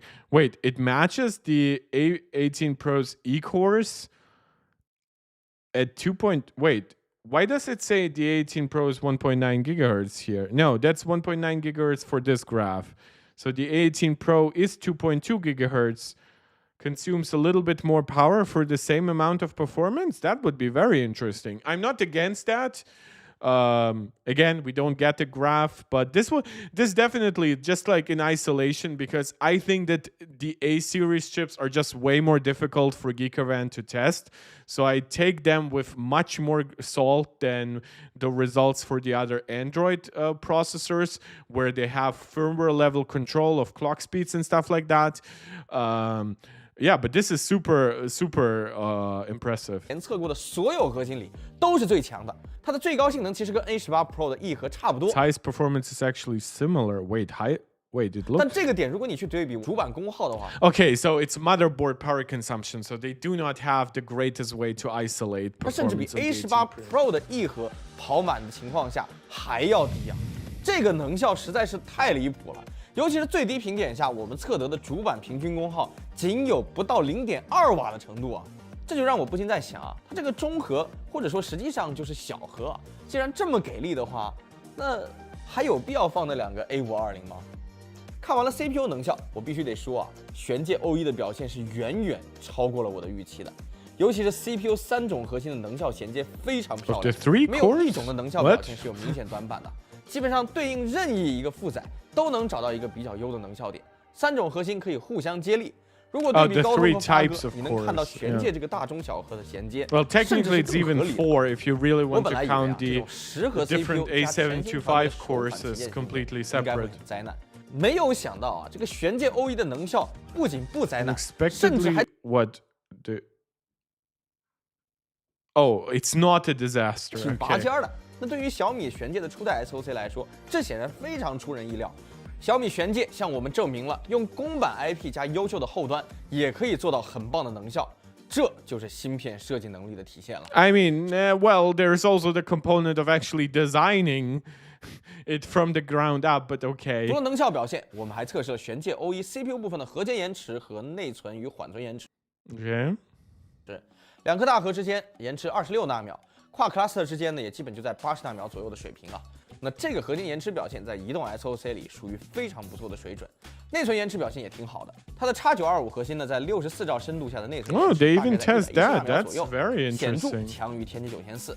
那更值得一提的是 A725 大核的延迟表现啊，同样是64兆深度下 ，A725 大核的内存延迟也只有140纳秒左右，这意味着它的 A725 核心是可以用来跑游戏负载的，这点很重要啊，后面要考。那玄界 OE 的 CPU 这么强势，那它的 GPU 表现又如何呢？其实呢，我还是挺担心它的 GPU 能效的。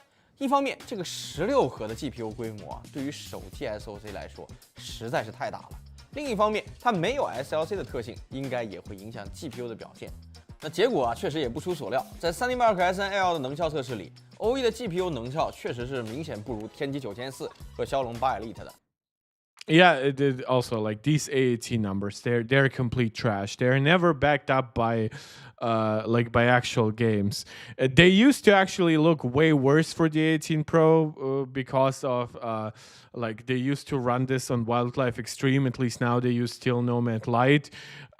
Yeah, A18 Pro is definitely not less efficient than these other chips. We actually test that with games and they never show it. So again, I'm gonna completely ignore the eight chips.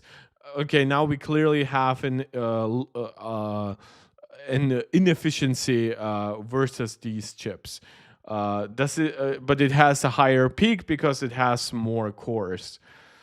But yeah, also like 16 watts is just such a useless amount of power to draw for a smartphone. Like even actively cooled gaming phones just don't want to run at that because it will just run down any kind of battery you might have. Usually you run it like 6 watts or something like that.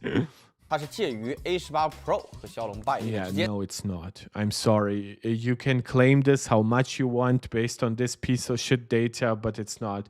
Semhan, yeah, I like Steel Nomad Lite, but it's clear it's representative of real-world games. Perhaps it's less optimized for metal. Well, first of all, thanks, Sam, for joining.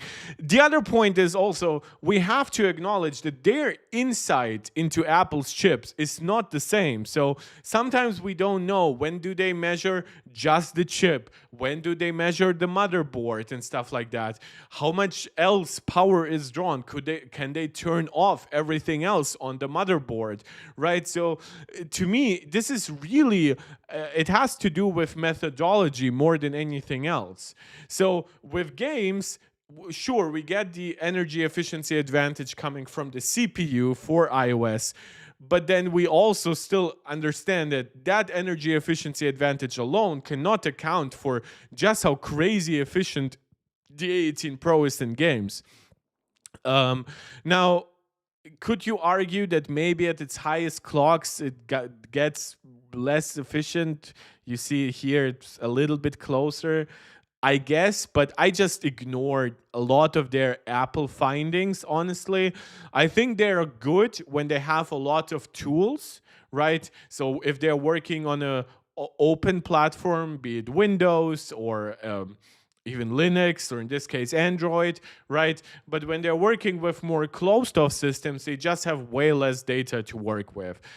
Or they get simply data that is misleading. So I just ignore this. All I take away is that it's worse than the D9400 or the 8 Elite. If you want to believe this data that is not backed up by testing in any individual game ever, you can do that, but that's up to you. And I don't mean you, Sam. I mean, I know you don't, but like, you know what I mean. 看来呢，没有 SLC 对 GPU 的能效还是有一定影响的。它这个 GPU 的峰值性能倒是还不错，2682分的成绩和天玑904几乎完全一样。And look at that wattage. Like, when does, like, you can have combined CPU and GPU loads for games where the 18 Pro will max out mostly around here. And now we have GPU results that put it, GPU only results that put it at over 12 watts. Yeah, sorry, that's just not real. I don't even know in what, like refrigerator you get your iPhone to be cool at those wattage levels. CPU 嘛，峰值性能自然是差不了，但是呢，这个时候的功耗就实在太高了，超过15瓦。Yeah, because that is an acceptable level of power consumption for a freaking smartphone.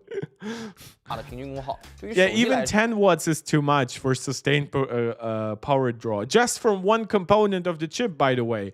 Like, GPU benchmarks are either very low on CPU load or basically because the entire task is pre-programmed. You don't have any actual input into it like a real game, right? The CPU is not idle. It still does some shit, but it's just not really used. So imagine where we would be if you have, let's say, a computationally complicated game that's trying to have like a smart in-game AI and everything.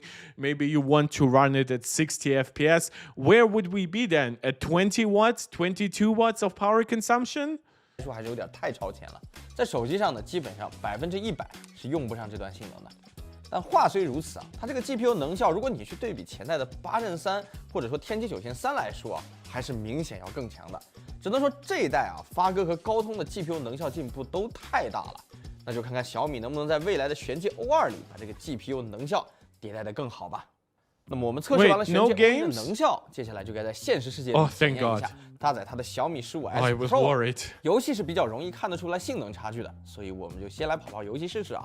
那么这次呢，总共我们测试了4款游戏。Let's see if we once again get like completely contradictory results from their actual real-world test to like their artificial testing. 高通骁龙8亿的小米15 Pro， 以及搭载天玑9400加的 vivo X200S， 以及搭载 A18 Pro 的 iPhone 16 Pro Max，4款旗舰 SoC 大对决啊，想想就觉得刺激啊。先从原神的须弥跑图开始看吧，没有任何。Okay, so 5 watts of power consumption on the iPhone for 60 FPS. No 1% low data. Oh, now nicely they have 1% lows. They have terrible 1% lows here. Again, question, are they measuring the board power or anything? Cooling, yeah, that makes sense. The iPhone definitely has the least cooling out of all of this. It's a point of criticism that I do have for Apple. Wait, which part in the graph would Apple be? Okay. What is happening with the 1% lows here? Why is this so high but this so low? 可意外啊，参测的4款旗舰都能够轻松。Also, by the way, we clearly don't see like 10% more power consumption or 20%, which their graphs would imply on iPhones. 25度下60帧满帧跑完30分钟的原神。不过天玑9400加机型的分辨率 wait 25 degrees? I guess they're testing for more demanding stuff. Okay, so it's running at slightly higher res here than the iPhone 1920 by 864. I guess that makes sense because the native resolution is a little higher. The Vivo is running at not so high resolution here. It's both down on the X and the Y axis.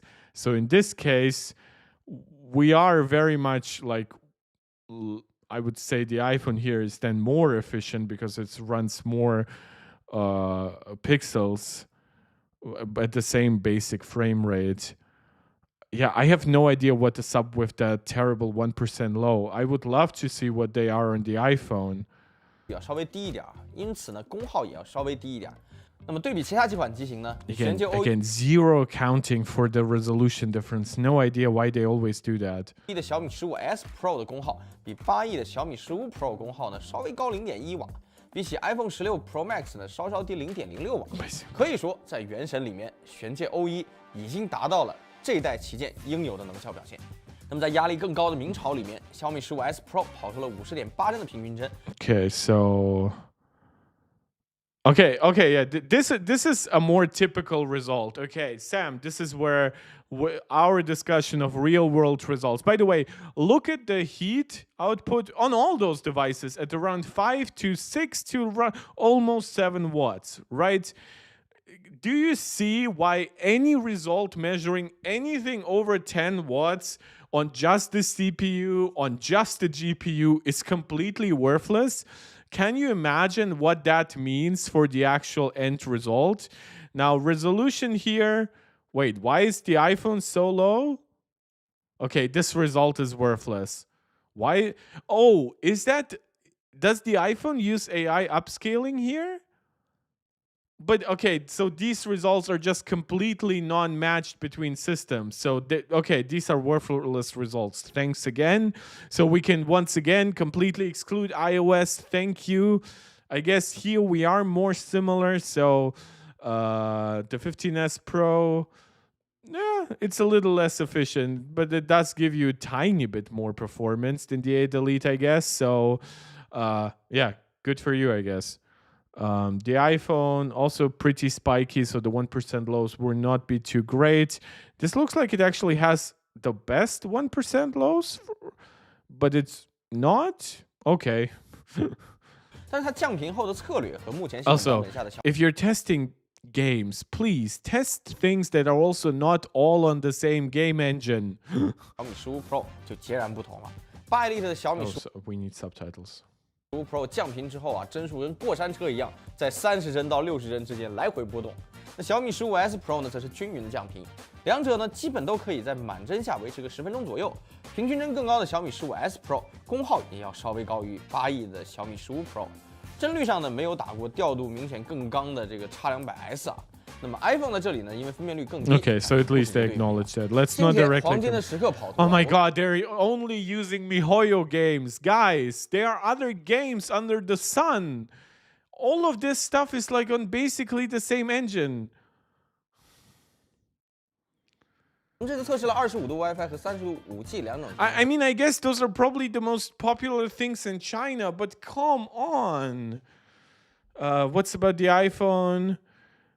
Similar resolution, still a little bit lower, but I guess it consumes way less power because of that. But then again, it runs at lower frames than the 9400. But then again, this is also the 9400 Plus. And but it also gives you more frames than the 8 Elite. Okay, so once again, iPhone, a little bit easier to compare. Shows a decent amount of efficiency here. The Xring, okay, I guess it performs better here.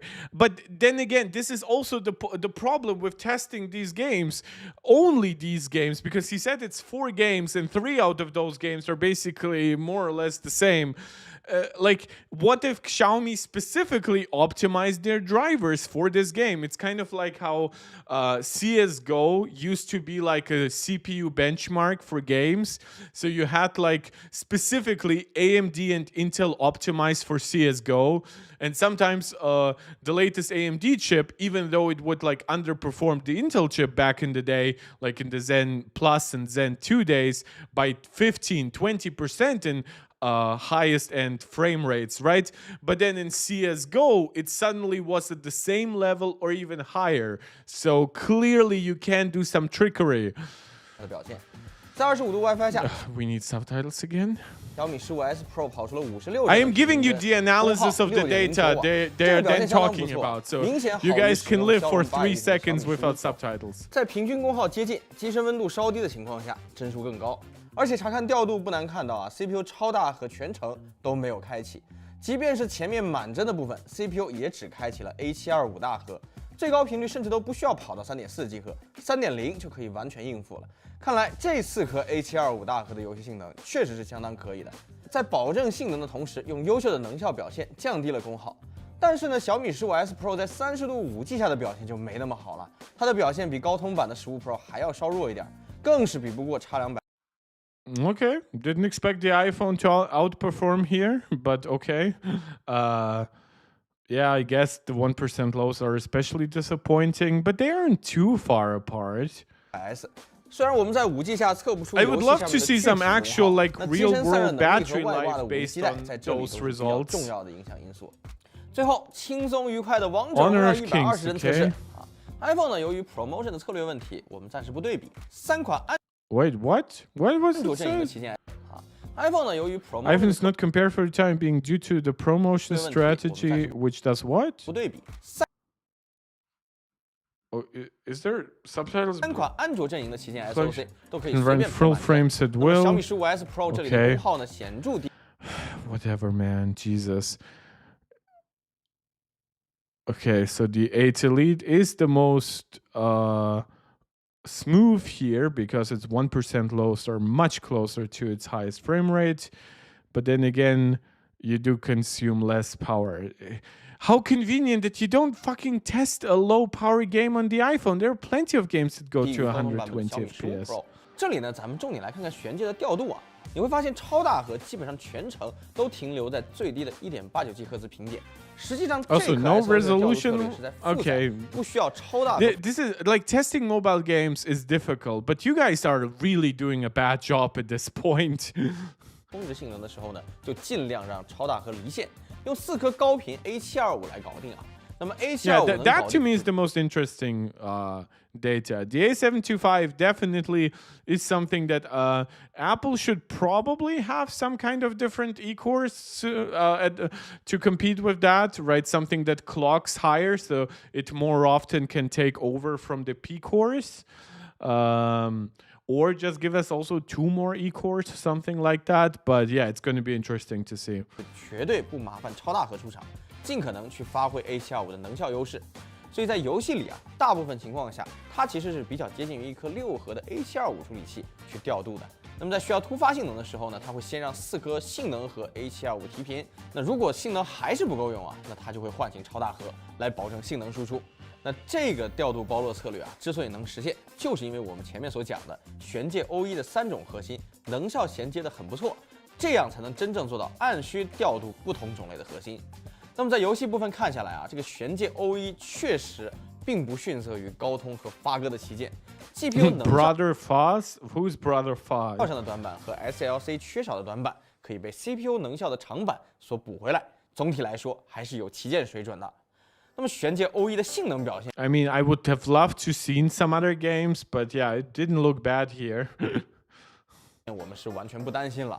那么就得回答最后一个也是很重要的一个问题了，那就是续航怎么 Okay, 样 they have some battery life. 直接来看 numbers? 结果啊，搭载悬界 O1 的小米15S Pro 在我们的5G 续航 3.0 模型里面跑出了 Okay.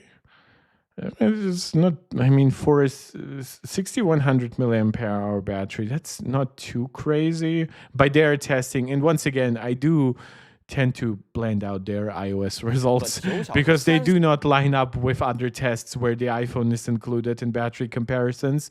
And my favorite testing, which comes from GSM Arena, but at least like on Android, I can expect it to run like very similar applications in those tests. 13分的续航成绩，很遗憾啊，这个续航并没能够打赢高通8 Elite 版本的小米15 Pro， 原因呢也并不难猜，外挂联发科 T800 基带就成为了它5G Wait, 续航。are they testing it also with a lot of 5G? Maybe that accounts for some of the difference. 最大的绊脚石，毕竟我们的续航模型是纯5G。or their battery life model has no Wi-Fi at all. Well, that explains it then for the iPhone. Because, yeah, I actually can agree that the iPhone will perform a little worse in terms of 5G testing. Why no Wi-Fi? Like, that's not real world testing. Is China like perpetually like people without Wi-Fi?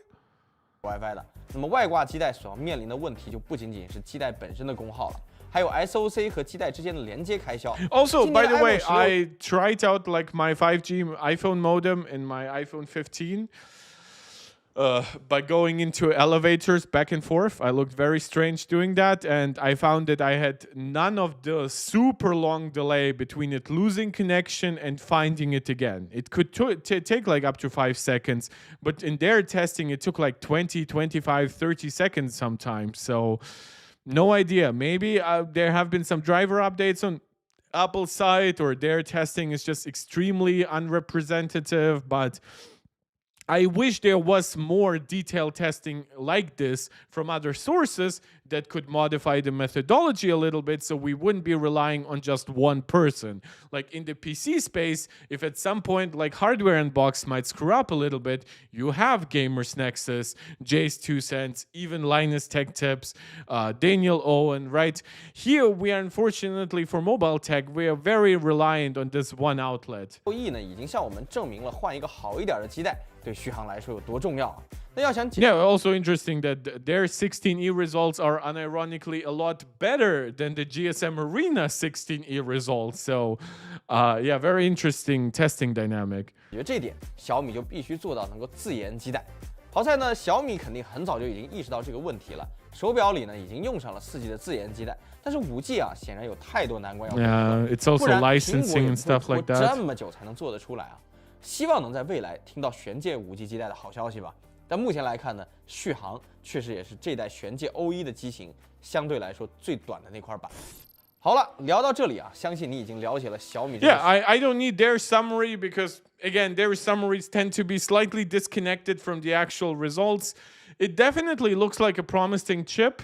With GPU, I'm pretty much ignoring their real-world testing, not because I'm an asshole, but because like testing 4 games, 3 out of which are like the same gacha stuff running on very similar to almost identical engines, it's really not something that I would ever care about. It's also not even, and then even their own tests show that their claims about efficiency, their claims about peak power consumptions are completely worthless in real world games. So why do I need to know how a chip performs at 16-watt GPU only results if in a combined CPU GPU workloads it only gets between 5 and 7 watts?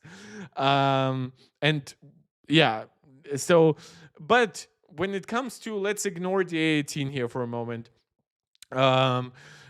This is why also when I initially titled the video, I said, is it like a true Apple Silicon killer? And then I remembered, oh, I'm reacting to Geekerwan. Their Apple results are meaningless. But when it comes to comparing it to the 8 Elite and to the Dimensity 9400, I definitely think that the A725 is helping them a lot in results versus the approach of the Dimensity 9400. I also think, of course, they now had an extra half a year or more versus all those other chips. So they might even have slightly better N3E at this point, just like how nodes develop a little bit over time. But when it comes to what they called rightfully that back-end design by using something that is technically off the shelf, but then like becomes customized the way you put it on the board, yeah, I was pretty impressed by that. And I'm very happy that we now have an extra competitor. We're going to have to see how it develops over time. Even this year, we obviously have competition coming up from Apple with the A19 chips, from Qualcomm with the Snapdragon 8 Elite 2s. I hope we get something on the X Elite 2s, because the fact that even this year we still have X Elite laptops coming out, and we have increasingly worse configurations of X laptop chips with the Plus and worse than that coming out. That's just so disappointing. I hope that gets better. But this is a pretty encouraging situation. I've always said I am for more competition. Right now, it doesn't blow me away, but it's definitely better than I think it almost has any right to be in certain ways, right? There was a big potential here for them to screw it up, similar to how Google has kept screwing up their tensor chips year after year after year. And Google is a larger company with even deeper ties to Western companies that they can leverage IP from. But yeah, so pretty impressive stuff. Really glad to see it. Still have some of my issues with Geekerwan's testing style, but I do give them kudos for being like the only ones who go that in depth, especially when it comes to right away providing die shots. So shout out to all the people. They're also like cooperating on that. And yeah, with that, we are pretty much done. I got a little heated and angry in the beginning when we talked about all the OpenAI stuff. Okay, seems like there is so again, there's more AI stuff every day. Now we have Anthropic, Claude 4. Like, how much better do they promise it is? Claude 4, that's GPT 4.1. Okay, so it's seemingly the best model right now. Whatever, it's pretty much meaningless. They all like fight back to back all the time. But then I actually got some of my heat out, and now I'm feeling more excited.